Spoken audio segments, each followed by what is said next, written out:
What is going on, everybody? I am the original gamer, StevieStrow, and I am joined by Curtis Boyle of the Color Computer Games List website. Hello, everyone.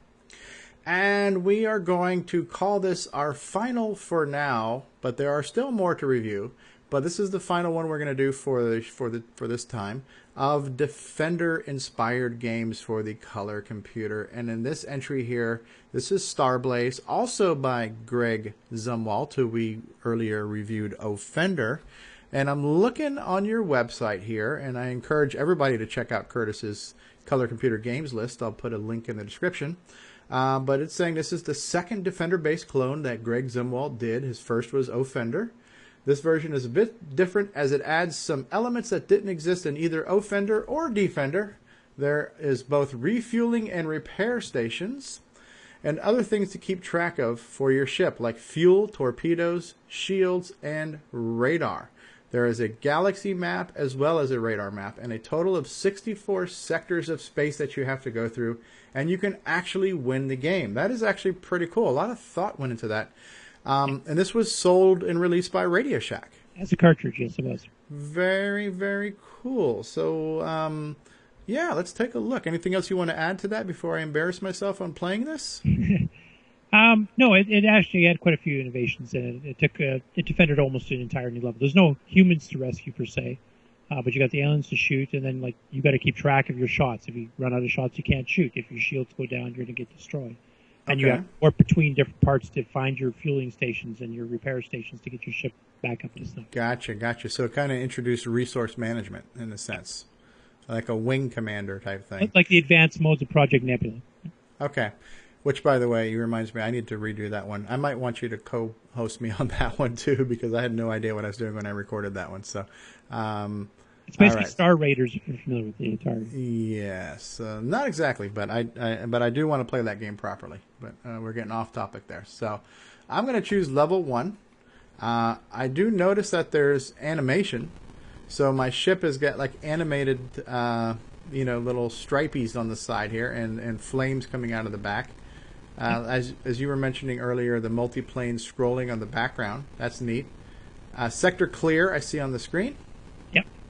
You picked an easy ski level, so it's giving you the chance to just learn how to fly, how to turn around. Okay, and you turn around just by turning around on your stick. Yep. And that was M for map. And how do I choose a new sector on my map, or can I? Yep, you should be able to either use arrow keys or the joystick to... Okay, so if I want a fueling station, how do I select it now? W for warp or something like that. But it's warping me to that section. Yeah. Oh, okay. That's cool, and I like the sound effects.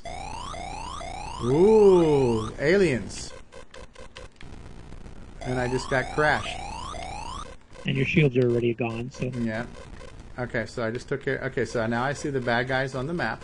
Yeah. You also will see on the bottom of the map your fueling station. Okay. Do I land on that? I believe you land, and you have to pretty well be sitting right on the exact square it's on. It'll refuel. Yeah, there's your fuel going up. Get your fuels next to it. Oh, okay. So you just kind of touch it. Yeah. I gotcha. Okay. And so how do you fill up your torpedoes or your shots? That you have to go to the repair station for. Okay. So you'd have to pull up your big mega map and find a repair station. Yeah. You might as well take these aliens out first if you can. Yeah. Well, actually, no, I like your shields it, are gone. Maybe not. What the heck? You only live once. And it is a game. That's true. Okay. So only a couple more baddies left. I like that they kind of pulsate in color. Okay, so I was getting ready to say, am I clear? But no, I'm out of shots. Yeah, you better. Okay, so now I have to go to my map. I have to find a repair station and then hit W for warp. Okay, well that's easy enough to do. And then you just kind of land and touch the repair station to get repaired. I believe so. Okay, and I see down there I have 2 ships. Rep. That's your repair station. Okay, here we go. So this should fill up my torpedoes. Will it fix my shields too? Nice. Okay, that is a neat feature. Yep. And so this is the same guy who made Offender, which was an earlier game in 82, was Offender? Early 82, and this came out mid to late 83, if I remember. Okay. A year and a half later, you can just see how much Greg had progressed as a developer, as a game designer. Yeah, okay, so now I'm going to go find one that has fuel. I believe the yellow squares are occupied with aliens, if I remember. Okay, cool. Let's warp. Hey guys, it's the original gamer StevieStrow here, and I want to talk to you about the CoCo Crew podcast. Hosted by John Linville and Neil Blanchard, it is a delicious journey into retro computing featuring the Tandy color computer. So if you are into vintage computing, retro computing, old school gaming, and especially if you're a CoCo nut who's into the color computer, you gotta check out the CoCo Crew podcast at cococrew.org, also available on iTunes and Stitcher. And tell them the original gamer StevieStrow sent you. What a cool feature. You've got a galaxy, what do you call that, galaxy map? That's what I called it. Okay, that's fine. It's a great name. You should trademark that. Trademark galaxy map and make a fortune on it. Cool. I like it. Let me fuel up. Oh, crap. There were your shields again. My shields are gone. It doesn't take much, huh? Oh, I can't, like, just chill out and get gas right now. There you go. Fuel is full. I like it. I like that. I mean, I like the resource management. I like that you have to treat every bullet like it's precious. Yeah. You know? It just puts a different spin on the game. Makes you take it a little bit more serious. Kind of a survival element to it. And a bit of exploration, too, because you have to go find your fuel. And Yeah, no, that's neat. So this is probably one of the most unique, or at least elaborate, entries into the collection of Defender-inspired games. Yeah. I think it's a pretty elaborate element. And it took a different direction. Like in the arcade, Stargate came out, they just added Inviso and some new aliens and stuff. Like they just expanded on the original concept, but keeping basically the same.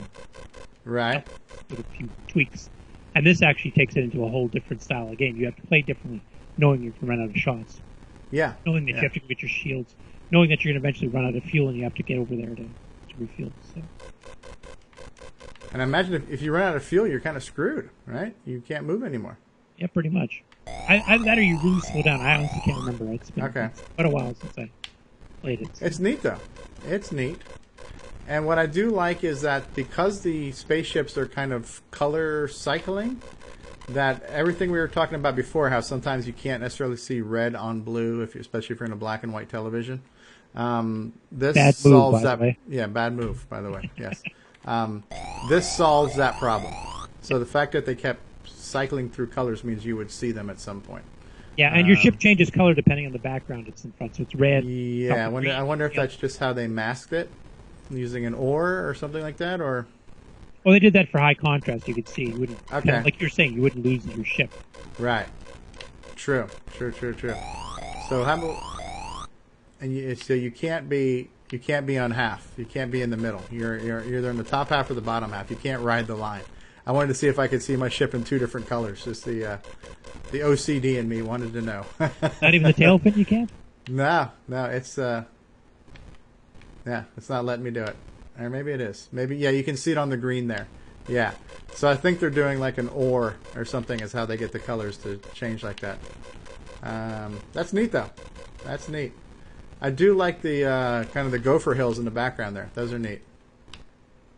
All right, I'm going to move to a new zone. I want to find something else to fight. I like this stuff. Let's get some more fuel. A bit of a top up before prices go up. Yes. Price of petrol. All right, so let's go to a repair shop. Let's warp to a repair shop. Cool. Very cool. I like it. This has been a fun journey into exploring some hidden gems on the color computer. To be honest, I'm surprised you haven't seen this one before because it was a pretty popular. Yeah, no, I'm pretty sure I did. It's just been a while. I've just run out of torpedoes. And your ship. Yes. And it says bad move again. Bad move. At Gsoft, we make games for the TRS-80 color computer, TRS-80 MC10, and Dragon computers. Our basic games cover the range of genres from arcade, to text adventures, to simulations, to 3D dungeon crawls. This is our latest puzzle game from Japan, Fruit Panic. So come on and drop by our website and download our latest games.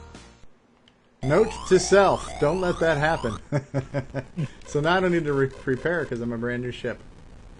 Cool. I like this. I like it a lot. So let's go ahead and let's die and let's end this. There's no more bad guys. Here comes a bad guy. Take me away. Take me away. End my misery. Thank you. Cool. There we go. Message from Fleet Command. During Level 1 combat, you earned a rating of Flight Engineer. All right. Montgomery Scott would be happy to hear that. Very, very cool. Well, I enjoyed that. That was Starblaze. And once again, let me pull up what it looks like on your website. You got to make sure you check out Curtis Boyle's Color Computer Games List website, where he talks about these games and close to 500 other color computer games, complete with screenshots and descriptions and often anecdotes from the author and emails from the author giving permission to not only display these but sometimes share these in the public and all kinds of other cool stuff. So, yeah, good times. Good times going through Defender clones. Now, I'm going to have to play Defender. I'm going to have to play the original. And I'll probably have to hit you up for that, too, so we can reminisce about that. Because that was a game I saw in the arcade, but I didn't really play it a lot in the arcade. I played it a lot, but I'm never very good at it. Oh, yeah. That's probably why I didn't play it a lot. So, I mean, there were games that were just easier to control. And so... It was a lot of buttons, a lot of stuff to keep track of. Actually, there's a semi-amusing anecdote that you'll have to remind me to tell you about Defender, the actual arcade game. The actual arcade game of Defender. Will do. All right. Well, this has been fun. This has been a fun journey, exploring these games and playing these games and listening to Curtis share his wisdom and anecdotes on these games as well. So we're going to end this video. I hope you enjoyed it. I have been the original gamer, StevieStrow, joined by Curtis Boyle. And we thank you for watching, and we will see you all next time. Bye-bye. Let the Radio Shack TRS-80 put the world of color computing into your home. Instant loading program packs turn any color TV into an exciting game arcade. And there's more. The color computer is an educational aid, a home management tool, an up-to-the-minute electronic information service. The programmable, expandable TRS-80 color computer from $399 only at Radio Shack, the biggest name in little computers. I hope you had as much fun watching this video as I had making it for you. And if you did, then do me a favor and smash that like button and subscribe to this channel. If you've got something you'd like to say, throw out a comment and let me hear it. I'd really appreciate it if you could share this video and my channel with your friends. So thank you so much for watching. I'll see y'all next time. Peace out, bye-bye, and long live the CoCo.